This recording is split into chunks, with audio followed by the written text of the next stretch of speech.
ಕೊಟ್ಟು ನನಗೆ ration card ಮಾಡಿಕೊಟ್ಟು ನನ್ನ ಮಗಳ ಜೀವ ಉಳಿಸ್ಕೊಟ್ರು ಸರ್. ನಾವು ಬಡವರು ಏನೋ ನೇರ್ಬೇಕು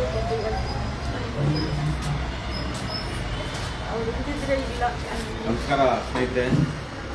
ಅಜ್ಜಿ ಮನೆ ನಾವು ಪುರಸಭೆ ಕಚೇರಿಯಲ್ಲಿದ್ದು, ಕಚೇರಿನಲ್ಲಿ ಅಜ್ಜಿ ಬಂದ್ಬಿಟ್ಟು ಈ ಥರ ನಾವು ಸುಮಾರು ಒಂದು 2 ತಿಂಗಳಿಂದ ಓಡಾಡ್ತಾ ಇದ್ದೀವಿ. ನಮ್ಮ ಮಗಳಿಗೆ ಕ್ಯಾನ್ಸರ್ ಪೇಷೆಂಟು ಸಪ್ತಗಿರಿನಲ್ಲಿ ಅಡ್ಮಿಷನ್ ಮಾಡ್ಕೊತಾ ಇಲ್ಲ, ಮತ್ತು ಎಲ್ಲೂ ನಮ್ಗೆ ಇದು ಮಾಡ್ಕೊತಾರೆ. ಏನಾದರೂ ಮಾಡಿ ನಮ್ಗೆ ರೇಷನ್ ಕಾರ್ಡ್ ಮಾಡಿಕೊಡಿ ಅಂತ ಅಜ್ಜಿ ನಮ್ಮ ಹತ್ರ ರಿಕ್ವೆಸ್ಟ್ ಮಾಡಿಕೊಂಡ್ರು.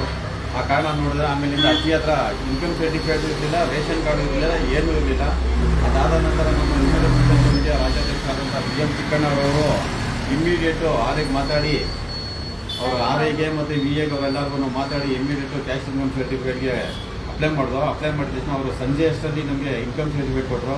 ಅದಾಗಿದ್ದ ತಕ್ಷಣ ಮತ್ತೆ ನಮ್ಮ ಸ್ನೇಹಿತರಾದ ರೂಪೇಶ್ ಅವ್ರ ಹತ್ರ ಬಂದು ಇದೊಂದು ಈ ಥರ ಪ್ರಾಬ್ಲಮ್ ಇದೆ ಅವ್ರದ್ದು, ಅದೊಂದು ರೇಷನ್ ಕಾರ್ಡ್ ಮಾಡಿಕೊಡಿ ಅಂತ ಹೇಳ್ತಾರೆ. ಇಮಿಡಿಯೇಟ್ ರೂಪೇಶ್ ಅವರು ರೇಷನ್ ಕಾರ್ಡ್ನ ಅಪ್ಲೈ ಮಾಡಿ ಅಕ್ನಾಲೇಜ್ಮೆಂಟ್ ಕೊಟ್ಟರು. ಆ ಅಕ್ನಾಲೇಜ್ಮೆಂಟ್ ತೊಗೊಂಡೋಗಿ ಫುಡ್ ಆಫೀಸರಲ್ಲಿ ನಮ್ಮ ರಾಜ್ಯಾಧ್ಯಕ್ಷ BM ಚಿಕ್ಕಣ್ಣವರು ಮಾತಾಡಿದ್ರು. ಶನಿವಾರ ಮಧ್ಯಾಹ್ನ ಮಾತಾಡಿದ ತಕ್ಷಣ ಇವತ್ತು ಸೋಮವಾರ ಸುಮಾರು ಒಂದು 11-11:15 ಗಂಟೆಗೆ ಅಜ್ಜಿಗೂ ರೇಷನ್ ಕಾರ್ಡ್ ಆಯಿತು. ಅದಕ್ಕೋಸ್ಕರ ರೆವಿನ್ಯೂ ಇಲಾಖೆಯಲ್ಲಿ ಉಪ ತಹಸೀಲ್ದಾರ್ ಅವ್ರಿಗೆ ಮತ್ತು ಫುಡ್ ಆಫೀಸ್ ಅವ್ರಿಗೆ ನಮ್ಮ ಕಮಿಟಿ ವತಿಯಿಂದ ಧನ್ಯವಾದ ಹೇಳಕ್ಕೆ ಇಷ್ಟಪಡ್ತೀನಿ.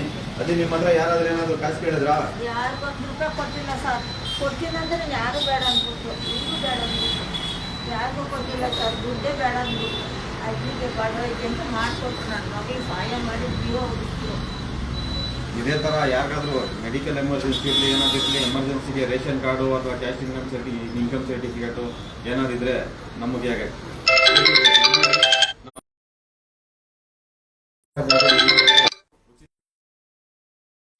ಖಂಡಿತ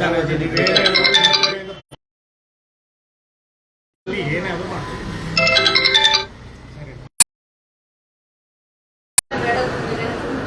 ರೇಷನ್ ಕಾರ್ಡ್ ಕೊಡ್ತಾ ಇದ್ದೀನಿ ನಿಮಗೆ. ಹೋಗಿ ಸಪ್ತಗಿರಿ ಹಾಸ್ಪಿಟಲ್ ಮಾತಾಡ್ತೀನಿ. ಅವ್ರಿಗೆ ಅಲ್ಲಿ ಉದಯ್ ಭಾಸ್ಕರ್ ಅಂತ ನಮ್ಮ ಮ್ಯಾನೇಜರ್ ಅವರು ಇವರು ಅದಕ್ಕೆ ಅವರು ಇದು ಮಾಡಿ ಸಪ್ತಗಿರಿ ಸ್ಪಂದನೆ ಮಾಡ್ತಾರೆ, ಇದು ಮಾಡ್ಕೊಡ್ತಾರೆ. ಏನು ಸಪ್ತಗಿರಿ ಮಾಡ್ಕೊಡ್ತಾರೆ, ಹೋಗಿ ಅಲ್ಲಿ ಸಪ್ತಗಿರಿ ಮಾಡ್ಕೊಡ್ತೀವಿ. ಬರ್ತೀವಿ.